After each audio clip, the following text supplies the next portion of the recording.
story time with Annie Gina. Once upon a time, there was a hare who loved to boast of his speed in front of the other animals. He boasted so much that he dared any animal to challenge him to a race. Tortoise took up the challenge. All the animals were surprised that the tortoise took up the challenge. He was known to be a very slow animal. However, a day was fixed for the great race, and all the animals looked forward to it. On the day of the race, no animal went to the market. No one went hunting. All the animals gathered together, excited to watch the race between the tortoise and the hare. Both animals were ready. Each of them felt confident, and everyone wondered why the tortoise was so confident, since they felt he was no match for the hare. The elephant started them off when he blew his big whistle, and the sound rang across the entire jungle. Every ear was alert, every eye fixed on the two competitors. Who will win the greatest animal race in history? The hare darted almost out of sight at once, but soon stopped. In order to show that the tortoise was no match for him and should not have accepted his challenge in the first instance, he lay down to have a nap. Slowly but surely, the tortoise plodded on. He had a goal, he had a focus, and he never looked back. When the hare awoke from his sleep, he saw the tortoise near the finish line. He jumped up and tried to catch up with him, but it was too late. The deed had been done. To the amazement of all the animals, the tortoise had crossed the finish line. It was unbelievable. The hare was humbled. He had no choice but to congratulate the tortoise and accept him as the winner. All the animals learnt a very important lesson from the tortoise. The end. What lessons did you learn from the story? You can check the other interesting stories on the channel if you find this interesting. Until next time. Before I tell this tale, let me point out some facts, especially to my friends who are not Africans. In African society, the tortoise is perceived as a wise and cunning animal, naturally slow and quiet. One might wonder why this animal is considered a cunning fellow. I don't know the reason, but it has been this way even before I learned to walk. This short tale is perhaps not my best tortoise story, but teaches an important moral. Each time an account is to be told here in the countryside, we sit under some tree shade on an airy evening, listening to the tale teller. In a particular land, the tortoise became friends with the dove. The dove was a stammerer, so that they couldn't talk properly. They lived together and ate together. One day the tortoise made a law. If you must eat, you must pronounce your name. That day they made porridge, and the tortoise shouted his name. He crawled up to the food and started eating. The dove tried calling his name, but all he could say was Dodavo, Dod, Davoo. This continued till the food finished. Recall that the dove was a stammerer. The next day it was the dove's turn to make a law. And his law was, if you must eat, you must wash your hands without soiling them. The meal was soup. The dove washed up and flew up to the food. The tortoise washed, and as he crawled towards the food, he soiled his hands. Remember that the tortoise can only crawl. He tried again and again. It was impossible. He sat down and cried. The dove ate all the soup. After this, they decided not to make any other selfish laws in the house. They lived in peace once more. I believe the lessons are clear, and hope we consider others. before making decisions that may affect them. Beautiful story of yes and no. Before words were words, a boy named Yes lived in a small village in a small kingdom. Yes was good at everything. He was the best, smartest, and most liked person in his village. Yes had a brother, and his name was No. No was jealous of his brother because he was not much good at anything himself. Whenever the villagers asked No for help, he refused because he didn't like people very much. Whenever someone asked Yes for a favor, he would gladly help, and he secretly didn't mind the fact that it irritated No when he did. One day Yes and No's father, Simon, went on a long journey, and he left his two sons in charge of all the animals. Yes took good care of the pigs, hens, and the three-toed ducks. No didn't want to be bothered with the boring tasks involved with taking care of the animals. So instead of helping his brother, No went down to the lake and threw rocks into the water. A few days after his father left, Yes asked his brother to watch the three-toed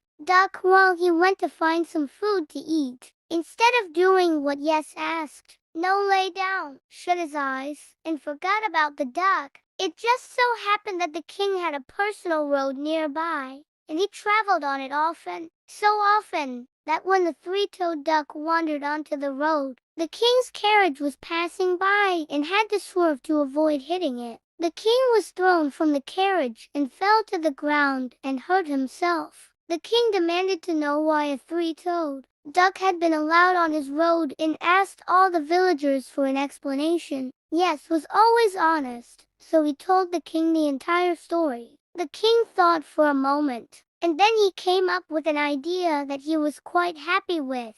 Yes and No were to work in the castle as his personal assistants as punishment for what was later referred to as the worst three-toed duck and carriage accident in the kingdom's history. The king needed help with many things around the castle because a king cannot be bothered with the daily tasks involved with running a kingdom. However, soon after his decision about the two brothers, the king realized that only Yes would be of any use to him as a servant. Whenever the king asked No to bring him anything, it would get thrown away, broken, or eaten, without exception. The king was quite sure that No was the worst servant in the entire world. The brothers' most important task was to help pick the food for a grand party that the king was throwing later that night. Cooks from all over the kingdom lined up at the castle's gate to offer the king their food for the party. Of course, the king could not go and grab the food himself, so he asked Yes and No to do it for him.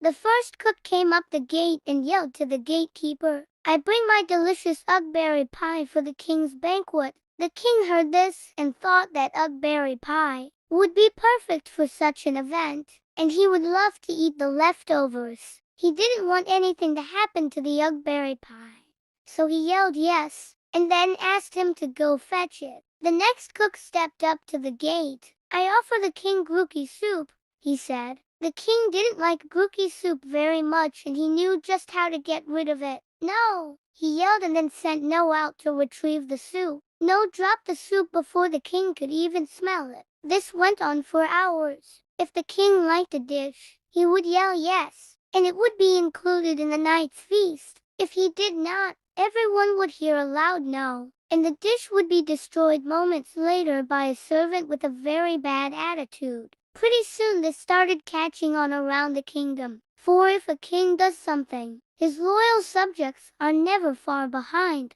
If they didn't want a second scoop of potatoes, they would say no, and if they liked what someone was offering, they would say yes. And ever since that day people picked the words yes has since then meant approval, and no has meant disapproval. This small kingdom also happens to be the birthplace of yes and no's cousins named please and thanks. The end.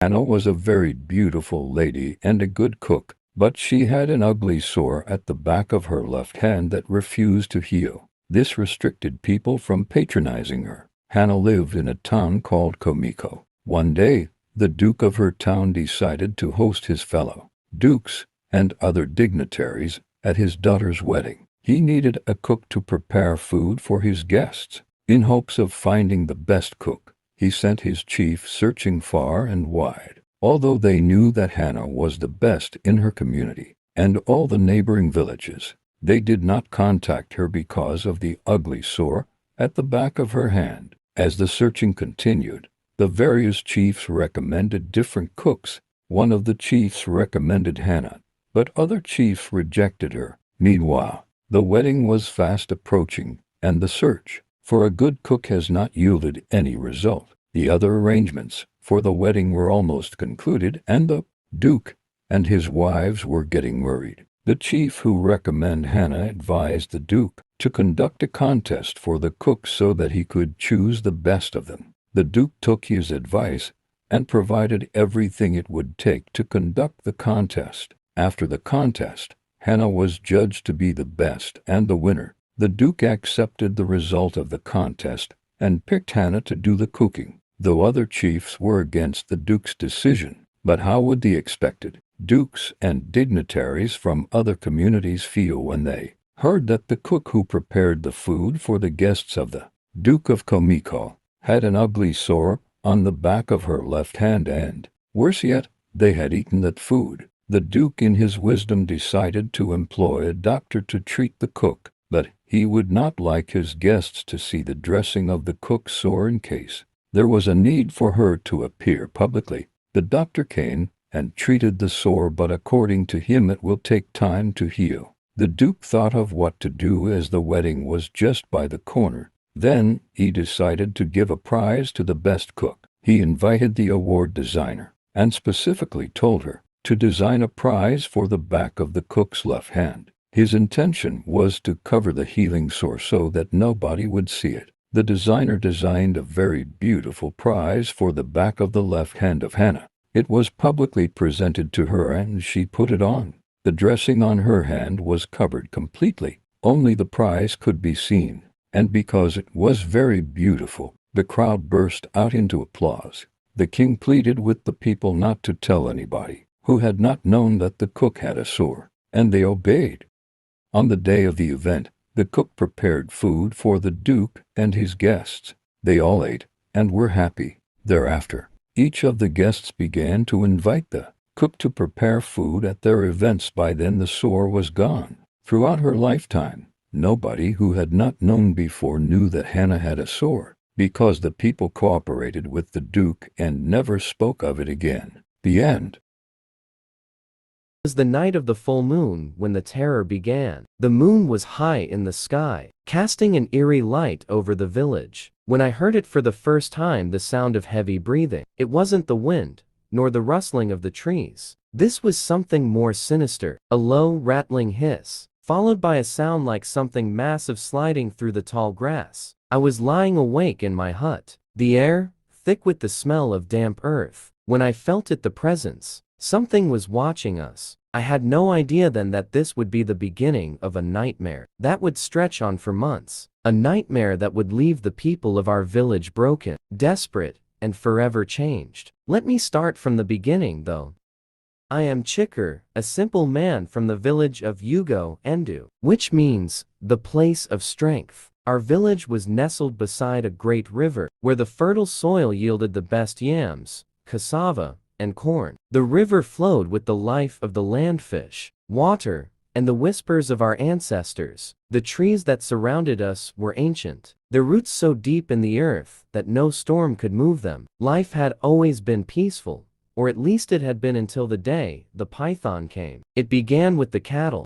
One morning, I woke to find 2 of our finest cows missing. Their pens were empty, the wooden gates broken as if some enormous force had torn them open. We called a meeting to discuss the matter, gathering around the village square as the sun barely rose, painting the sky with streaks of purple and gold. Who would steal cattle in the dead of night? My neighbor, Okafor, asked. And who could do it without leaving a trace? We all gathered near the pens, where the ground was soft with the morning dew. There, we found deep, wide prints in the earth. At first glance, they appeared to be made by the hooves of a large animal, but there was something wrong about them. They curved strangely, wider than they should have been, and had a distinct pattern, long, winding spirals that looked unnatural. "These are no ordinary tracks," said my uncle Obi, his voice low with concern. He was the oldest man in the village, and his knowledge of the land was unrivaled. "This is not the work of a leopard or a wild dog. These are the tracks of something much larger." We followed the trail, cautious but determined, venturing toward the edge of the great forest. It was there,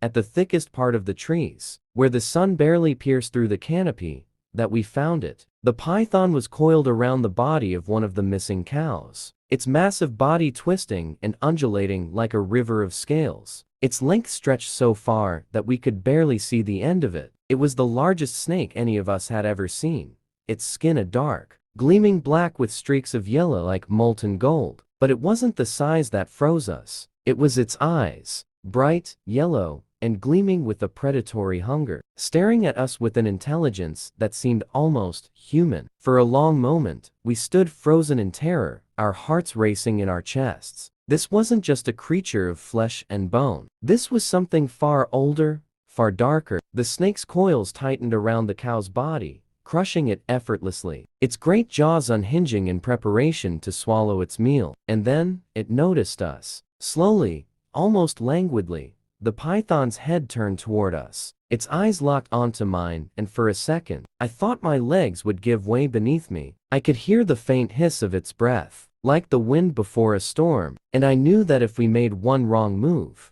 it would be the end of us. It was Okafor who broke the silence. "We need to go back now." His voice was trembling. We backed away, our eyes never leaving the python. It didn't move, though. It simply watched us, its tongue flicking in and out like a blade testing the air. We didn't stop until we were back at the village, panting and terrified, our minds reeling with what we had seen. That night, the moon rose full, casting a cold light over the village. I couldn't sleep. I lay in my hut, staring at the ceiling, my thoughts racing. I knew that the python would come to us again. It had tasted the blood of our cattle, and now it would come for more. I wasn't wrong. The first scream cut through the silence of the night like a knife. A woman, Neka, ran into the village square, her face pale with terror. "It's here! The snake is here!" she shouted. In an instant, the entire village was awake. People scrambled to their feet, grabbing torches, machetes, anything they could find to defend themselves. The air was thick with the scent of burning wood and fear. I ran to the center of the village just in time to see it, a massive shape moving in the shadows, its coils unwinding as it advanced toward us. The moonlight revealed its glowing eyes,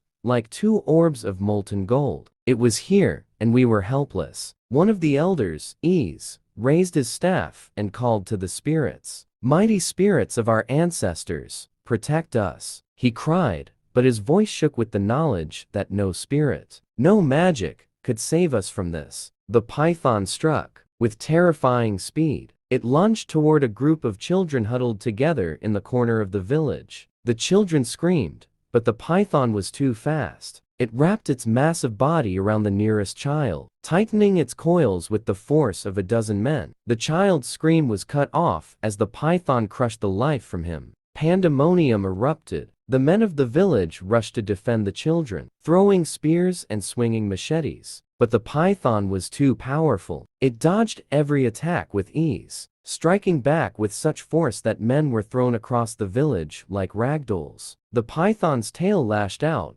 knocking over huts, sending them crashing to the ground. We couldn't stop it. The terror lasted for hours. It wasn't just the python's attacks that shattered us, it was the fear. We couldn't sleep. We couldn't eat. Every night, the python returned, taking lives, crushing spirits, until the village, that had once been full of laughter and song, became a place of silence and sorrow. The elders called for a council of the wise, and they gathered at the foot of the great baobab tree, the ancient tree that stood at the heart of our village. It was here that the great decisions were made, where our ancestors' wisdom was passed down. Old Ease spoke first.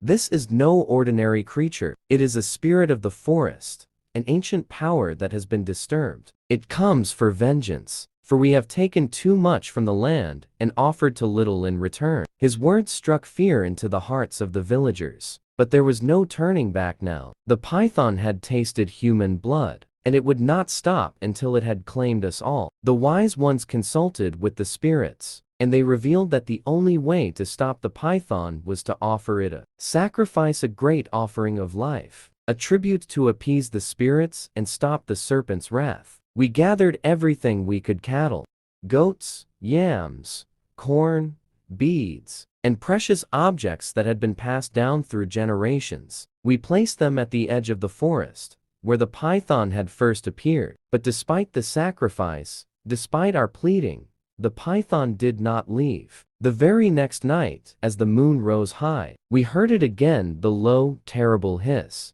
the rustling of scales in the trees. The python came, but this time it was different. It wasn't just a hungry creature anymore. It had become something more, a force of nature, a spirit beyond our understanding. Days passed, and the situation grew worse. Our village was on the brink of collapse, but I knew there was only one chance left to save us. I remembered what my grandmother had told me, stories passed down through the generations, of spirits that could be bound, of magic that could break even the strongest of curses. There is a power in the heart of the forest, she had once told me. If you find it, you may find the spirit's weakness. I gathered a small group of men, Okafor, Obi, and 2 others, and we ventured deep into the forest. Beyond where the python had gone, the air was thick with the scent of damp earth and decaying leaves. The trees were ancient, their trunks so thick that they seemed to touch the sky. And then we found it, the heart of the forest. At the center of a grove stood a great stone, larger than any man, worn smooth by time. It was there,